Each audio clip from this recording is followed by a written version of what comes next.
कहीं ना कहीं लोकसभा चुनाव से पहले एनडीए को झटका देते हुए ना नजर आ जाएं, ये सबसे बड़ा सवाल यहाँ पर उठता हुआ नजर आता है। वाकई में यहाँ पर चिराग पासवान आने वाले आम चुनावों से पहले एनडीए को झटका ना दे दे और उस बात को कहीं ना कहीं एनडीए की जो ड्राइविंग सीट पर काबिज रहती है भारतीय जनता पार्टी, वो भी बखूबी जानती है। यही एक प्रमुख कारण माना जा रहा है बिहार में अब तक एक भी प्रत्याशी ना उतारने को लेकर के। यहाँ पर हमारे सहयोगी अब्रार है,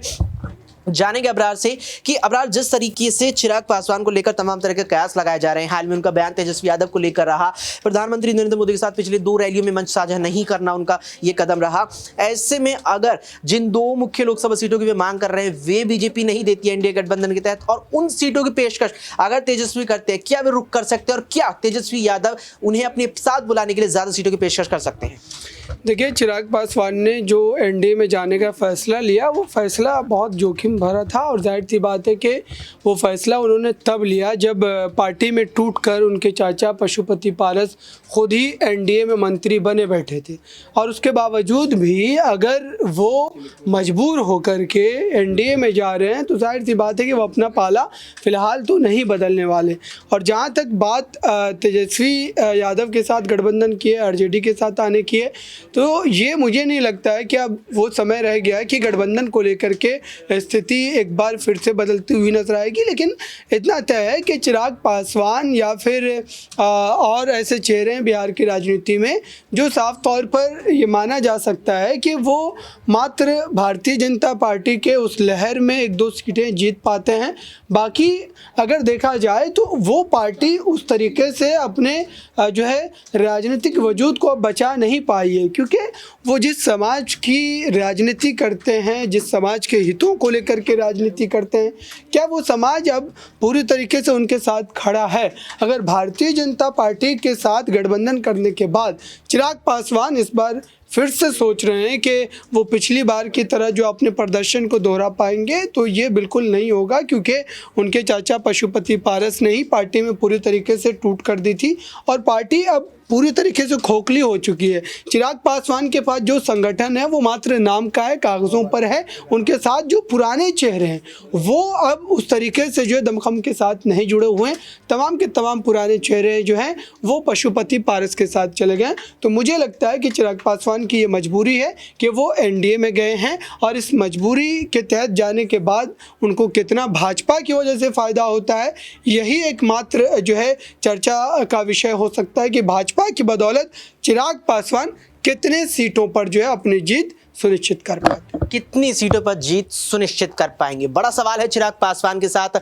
लगातार बना हुआ है। अब जिस तरीके से यहां चिराग पासवान को लेकर माना जा रहा है कि वे बीजेपी आला कमान से जमुई और हाजीपुर लोकसभा सीट की लगातार मांग रख रहे हैं, ऐसे में बीजेपी का जो रवैया है वो भी इस बात की ओर इशारा कर रहा है कि वो एक से ज्यादा सीट देने के मूड में कतई नहीं है, क्योंकि बीजेपी को लेकर ये बात लगातार कही जाती है कि जब बात आती है यहां पर सीट शेयरिंग की तो बेहद कंजूसी यहां बीजेपी दिखाती नजर आती है। ऐसे में क्या चिराग पासवान को 2 सीटें मिलेंगी, यह सवाल लगातार रहेगा। लेकिन जिस तरीके से देश की 195 लोकसभा सीटों पर बीजेपी ने हाल में अपने उम्मीदवार उतारे, उसमें गौर करने वाली चीज यह रही कि बिहार की एक भी सीट उसमें शामिल नहीं रही। अब ऐसे में क्या कारण हो सकता है? क्या मुख्य कारण यह है कि जो सहयोगी दल बीजेपी के बिहार के अंदर है उनके साथ अच्छा सामंजस्य इस वक्त नहीं बैठा पा रही है जनता पार्टी? क्या यही एक मुख्य कारण हो सकता है? दिनेश से जानेंगे कि दिनेश, क्या वाकई में यही कारण लगता है कि जिस तरीके से सहयोगी दलों के साथ आपसी सामंजस्य से बेहतर तरीके से नहीं बन पा रहा है, क्या इसी ही वजह से जो 195 सीटों पर उम्मीदवार उतारे उसमें एक भी बिहार की सीट नहीं है?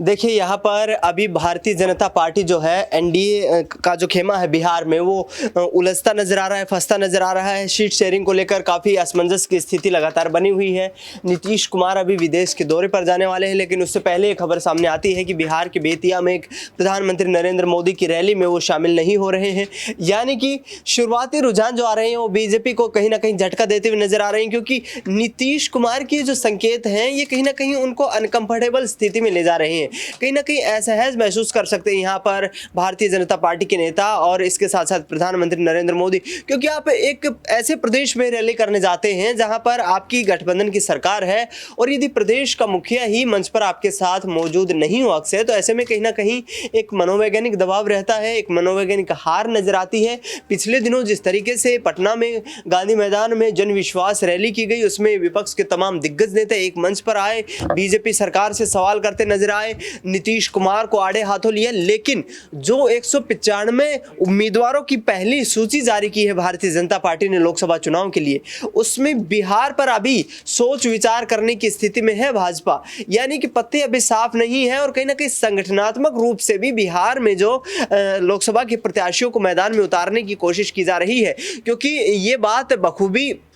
पार्टी हाईकमान भी जानती है अक्सर कि लगातार तेजस्वी यादव हो, राहुल गांधी हो, पिछले दिनों भारत जोड़ो यात्रा करके आए, उसके बाद तेजस्वी यादव ने बैक टू बैक यहाँ पर रैलियां की है, जन विश्वास यात्रा की है, तो कहीं ना कहीं लोगों का समर्थन मिलता नजर आ रहा है और भाजपा ये नहीं चाहती कि पिछले रिकॉर्ड को खराब किया जाए। ऐसे में अब आने वाले वक्त में सीट शेयरिंग को लेकर एक एक प्रत्याशी के नाम को लेकर काफी सोच विचार चिंतन मंथन करेगी पार्टी और यहाँ से आगामी वक्त में हो सकता है कि दूसरी जब सूची जारी हो उसमें कुछ प्रत्याशियों के नाम यहाँ से जारी कर दिए जाए। अच्छा, आपने जिक्र किया यहाँ पर पटना की जनविश्वास रैली का। उस जनविश्वास रैली में चाहे पटना की हो, चाहे यहाँ पर 10 दिनों के दौरान जो पूरा सफर तेजस्वी यादव कर रहा, उसमें जो जनाधार मिला, जो जनता का समर्थन मिला, जो जन सैलाब उमड़ता देखा, उसे लेकर लगातार दावा किया जा रहा है कि ये जो जनाधार जन समर्थन तेजस्वी यादव को अपनी रैली के दौरान मिला, ये वोट बैंक में तब्दील होगा। क्या संभावना है वोट बैंक में तब्दील होने की? देखिए अक्षय, यदि 2020 की स्थिति की तुलना करें तो आरजेडी सबसे बड़ी पार्टी है बिहार में।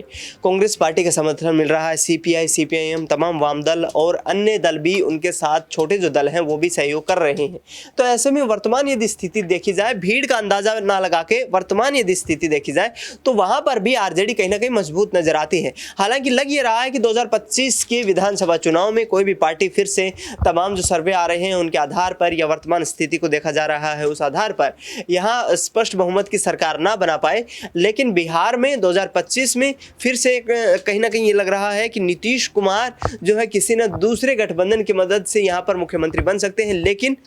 भाजपा और नीतीश कुमार के लिए मुश्किलें इस कदर खड़ी होती नजर आ रही हैं, क्योंकि नीतीश कुमार जिस वक्त एनडीए खेमे में आए थे उससे पहले यहाँ पर सम्राट चौधरी ने एक बड़ा बयान दिया था। उन्होंने ये कहा था कि मुख्यमंत्री 2025 में भारतीय जनता पार्टी का होगा। तो क्या ये बात नीतीश कुमार के गले से नीचे उतर पाएगी? क्योंकि नीतीश कुमार जो पिछले 20 सालों से लगातार कुछ भी हो बिहार में, उन्हें मुख्यमंत्री की कुर्सी चाहिए, यानी कि मुख्यमंत्री की कुर्सी से जो मोह है वो भंग नहीं हुआ है अभी नीतीश कुमार का। और इस स्थिति में यदि नीतीश कुमार के लिए कोई मुश्किलें खड़ी होती हैं तो फिर से एक बार तेजस्वी यादव का आरजेडी खेमे का रुख कर सकते। तो ऐसे में कहीं ना कहीं आने वाला वक्त जो है काफी महत्वपूर्ण होने वाला है बिहार की राजनीति में और यहाँ पर भाजपा को फिर से एक बार झटका देते नजर आ सकते हैं। वाकई में यहाँ पर भाजपा को फिर से झटका देते नीतीश कुमार नजर आ सकते हैं। अब ये देंगे झटका या नहीं देंगे ये तो वक्त ही बताता चला जाएगा। लेकिन उससे पहले जिस तरीके से बीते शनिवार को बीजेपी आला कमान ने देश की 195 लोकसभा सीटों पर